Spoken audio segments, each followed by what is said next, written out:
ਸਤਿ ਸ਼੍ਰੀ ਅਕਾਲ। ਤੁਸੀਂ ਦੇਖ ਰਹੇ ਹੋ ਖਬਰ ਹਰ ਪਲ ਇੰਡੀਆ। ਤਾਂ ਜਿਊਲਰੀ ਭਾਰਤ ਦਾ ਉਹ ਜਿਹੜਾ ਹੈ ਗਹਿਣਾ ਹੈ, ਕਹਿ ਸਕਦੇ ਹਾਂ ਕਿ ਜਿਹਨੂੰ ਸਾਡੇ ਪੰਜਾਬ ਦੇ ਲੋਕ ਬਹੁਤ ਪਸੰਦ ਕਰਦੇ ਨੇ। ਪਰ ਅੱਜ ਇੱਕ ਨਵਾਂ ਪ੍ਰੋਗਰਾਮ ਲੈ ਕੇ ਆਏ ਨੇ।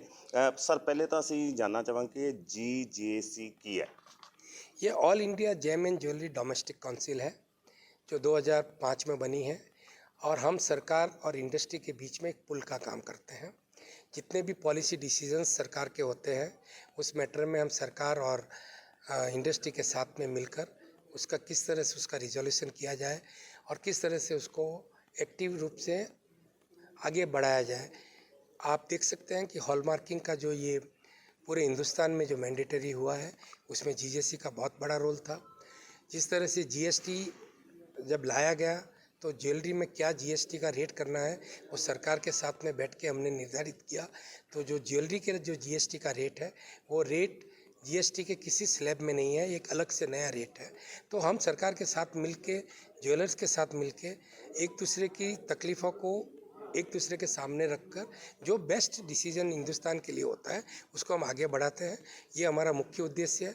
उसके साथ हम इंडस्ट्री को ऑर्गेनाइज करने के लिए ट्रेनिंग के प्रोग्राम्स करते हैं, उनके हम लाभम के रूप में सेमिनार करते हैं। हम उसके अलावा जेनेक्स के रूप में जो यंग जनरेशन है उनको बिज़नेस में क्या क्या नई तब्दीलियाँ हुई हैं वो बताते हैं। और प्रोग्रेस के रूप में हम इस तरह के प्रमोशन करते हैं। B2B हमारा GJS शो होता है, B2C हमारा ये इंडिया ज्वेलरी शॉपिंग फेस्टिवल हो रहा है। जो पहले 2006-2008 में जो लकी लक्ष्मी शो जो किया था वह भी GJC का था और ये तीसरा शो हम लेकर आए हैं और ये आने वाले 10 सालों तक करने की हमारी इच्छा है। और हम चाहते हैं कि भारत को विश्व के मैप में एक ज्वेलरी टूरिज्म के लिए बहुत बड़ा हिस्सा दिलाया जाए, उसका हक दिलाया जाए, क्योंकि इंडिया की ही ज्वेलरी आज दुबई में बिकती है और इंडिया के पास जो ज्वेलरी का खजाना है वो दुनिया में कहीं भी नहीं है। जैसे कि माना जाता है कि पंजाब के लोग, इंडिया के लोग मानते हैं कि दुबई में सोना सस्ता होता है, गोल्ड सस्ता होता है। तो इस प्रोग्राम के तहत कुछ यही बेनिफिट मिलने वाले हैं कि दुबई के और इंडिया के साथ जो सोने का रेट का डिफरेंस है वो दूर होने वाला है। देखिए, सोने का रेट का डिफरेंस वो एक सरकार की पॉलिसी मैटर है। निश्चित रूप से इंडिया में जो इंपोर्ट ड्यूटी है वो ज़्यादा है और हम उस पर बात सरकार से करते हैं। जब ये डोमेस्टिक नेशनल इंटरनेशनल टूरिज्म पर जब हम सरकार से बात करते हैं तो निश्चित रूप से इस ड्यूटी पे भी हम सरकार से बात करते हैं, क्योंकि अगर आप ड्यूटी ज़्यादा रखेंगे तो इंडिया में टूरिज्म नहीं होगा और टूरिज्म नहीं होगा तो आपका फॉरेन रेवेन्यू जो है वो ज्वेलरी में नहीं आ पाएगा और आपकी कैड पे जोर रहेगा और जो कुछ हद तक वो मानते भी हैं। दूसरी बात, जो रेट निश्चित रूप से दुबई में हमारे यहाँ से कम है, लेकिन हिंदुस्तान में मजदूरी बहुत कम है। तो आप अगर ओवरऑल फ़र्क देखना जाए तो बहुत ज़्यादा फ़र्क नहीं है अगर आप जेवर लेना चाहते हैं। हाँ, अगर आप सिक्के लेना चाहते हैं तो वो फ़र्क ज़्यादा है। तो सिक्के आप भले कहीं से लो, ज्वेलरी जो इंडिया में बनती है वैसी ज्वेलरी कहीं नहीं बनेगी। जी। अच्छा, इस प्रोग्राम से जो आम जनता होगी उनको क्या प्रोग्राम फ़ायदा होगा इस प्रोग्राम? देखिए, इस प्रोग्राम का सबसे बड़ा फ़ायदा तो ये है कि जो अपनी इनकम है जो दूसरी एसेट्स में लगाते हैं, जो जिसका कोई रिटर्न नहीं है, वो वापस अगर इसी एसेट पे लगाएंगे, जो उनका एक सोशल सिक्योरिटी का सबसे बड़ा रीज़न है। हमने कोरोना में भी देखा है, नोटबंदी में भी देखा है कि किस तरह से सोने ने लोगों को फ़ायदा दिलाया है। और ये जो इन्वेस्टमेंट है वो छोटा छोटा इन्वेस्टमेंट भी हो सकता है और जब एक साथ में जब आपका सोना इकट्ठा हो तो आप उसके सामने घर ले सकते हैं, कोई भी इन्वेस्ट कर सकते हैं। रात को 12 बजे भी आता है। तो ये सबसे बड़ा लाभ जो है वो तो जनता के लिए है कि वो सोने के ऊपर निवेश करने में ज़्यादा इससे प्रेरित होंगे और जो अनावश्यक खर्चे करके जिनसे उनका एसेट क्रिएशन नहीं होता है उनसे थोड़ी उनकी दूरी बढ़ेगी, तो अल्टीमेटली उनका घर इससे समृद्ध बनेगा। इस प्रोग्राम को जो ज्वेलर होंगे वो कैसे ले सकते हैं और क्या ये हर एक ज्वेलर पर ये प्रोग्राम लागू है? ये प्रोग्राम जो है 300 शहरों के अंदर 5000 ज्वेलर्स इस प्रोग्राम में सम्मिलित होंगे और हर उन ज्वेलर्स की डिटेल आपको ऐप पर, वेबसाइट पर, न्यूज़पेपर में, मीडिया में आपको उस वक्त मिलेगी। 25,000 रुपये के गहने खरीदने पर आपको एक कूपन मिलेगा और उस कूपन के साथ ही आपको एक भारत को जो समर्पित किया गया है 75वें साल के ऊपर एक विशेष रूप से लिमिटेड एडिशन का जो सिल्वर कॉइन बनाया है वो मिलेगा।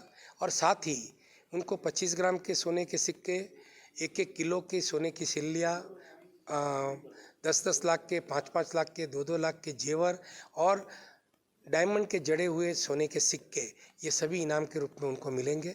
तो मैं ये समझता हूँ 38 करोड़ के जो ये इनाम है, इतनी बड़ी इनामी राशि भारत में आज दिन तक किसी भी कार्यक्रम में नहीं दी गई है। जी। अच्छा, एक जो नए कारोबारी हैं, ज्वेलरी का कारोबार करना चाहते हैं, उनको इनवाइट कर रहे हैं आप कुछ इस प्रोग्राम के लिए ना? देखिए, ये जेम ज्वेलरी डोमेस्टिक काउंसिल हर ज्वेलर्स के लिए है। हमारे लिए हर व्यक्ति जो पुराना इसमें कार्य कर रहा है या जो नया इसके साथ जुड़ना चाहता है, उनको हम साथ में लेके चलते हैं।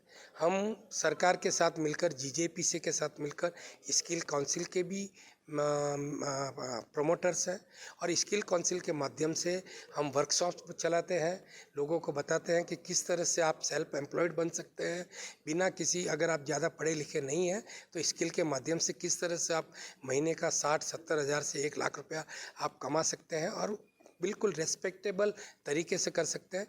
तो हम इस इंडस्ट्री में एक डोमेस्टिक काउंसिल होने के नाते अपनी जितनी भी भूमिका जिस क्षेत्र में भी है उस क्षेत्र में निभाते हैं।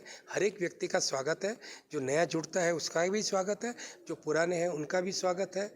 हम आने वाली नई पीढ़ी को भी इस बिज़नेस से जुड़े रहने के क्या फ़ायदे हैं वो भी बताते हैं। जेन नेक्स्ट की हमारी जो अपनी योजना है, जहाँ पे बेस्ट टू बेस्ट कंसल्टेंट आते हैं। पूरी ज्वेलरी इंडस्ट्री में हम लाभम का प्रोग्राम करते हैं, जहाँ पे हिंदुस्तान के टैक्स रेट कैसे हैं, किस तरह से आपके बिज़नेस को ऑर्गेनाइज़ किया जा सकता है, उसके बारे में हम उनको ट्रेनिंग देते हैं। और हमको बहुत खुशी इस बात की है कि जब 2005 में हमारी इंडस्ट्री बनी थी, तब 1 या 2% लोग ऑर्गेनाइज थे। आज 35% लोग हिंदुस्तान में ज्वेलर्स है वो ऑर्गेनाइज हो गए हैं। और हमारा ये मानना है कि आने वाले 3 वर्षों में ये स्थिति 50% तक हो जाएगी। और हम बेस्ट बिजनेस प्रैक्टिस को ही प्रमोट करते हैं। और जो भी ज्वेलर बेस्ट बिजनेस प्रैक्टिस या अनफेयर ट्रेड प्रैक्टिस में इंडल्ज होता है, हम उनको किसी भी तरह का अप्रूवल नहीं देते हैं। मेरा आखिरी सवाल है कि जब जो कोई विदेशी टूरिस्ट आएगा या हमसे कोई खरीदारी करता है, उसको जीएसटी को लेकर जो रिफंड होता है उसको लेकर बड़ी प्रॉब्लम होती होगी, तो उसके लिए सरकार से बात हो रही है कि रिफंड जो है उनको इंडिया में ही मिल जाए, कुछ ऐसा? देखिए, अभी तक जीएसटी रिफंड नहीं मिलता था। अब सरकार इस पर पे बहुत सीरियसली सोच रही है, क्योंकि ई इन्वॉइसिंग अब बहुत से ज्वेलर्स करने लग गए हैं। तो ई इन्वॉइसिंग के माध्यम से ये उनके लिए ट्रैक करना बहुत आसान है कि जब वो एयरपोर्ट पर जाने के समय जीएसटी रिफंड कर पाएंगे। हम इसके साथ में सरकार से ये भी बात कर रहे हैं कि सिर्फ जीएसटी रिफंड से इंटरनेशनल टूरिज्म नहीं बढ़ेगा, आपको इंपोर्ट ड्यूटी का रिफंड का भी प्लान बनाना पड़ेगा। और इंपोर्ट ड्यूटी के रिफंड के लिए भी हम उनसे चर्चा कर रहे हैं कि इंपोर्ट ड्यूटी अगर आप कम करें और अगर हम जीएसटी को रिफंड करने के बाद अगर हमारा रेट दुबई के रेट के बराबर लेकर आए, तो मैं समझता हूँ कि भारत के लिए ये एक ऐसा सुनहरा अवसर होगा कि भारत की जो समृद्ध आर्ट और कल्चर है उसको हम प्रमोट भी कर पाएंगे और फॉरेन करेंसी भी इसके साथ जनरेट कर पाएंगे। बहुत बहुत धन्यवाद हमारे से बात करने के लिए। तो देखा आपने कि इस प्रोग्राम के कितने बड़े बड़े फ़ायदे हैं, तो आने वाले समय में कितने और बड़े फ़ायदे जो हैं सरकार की तरफ से हमें मिलने वाले हैं, वो देखना दिलचस्प रहेगा। कैमरामैन ऋतिक के साथ विक्रम गिल, खबर हर्बल इंडिया, अमृतसर।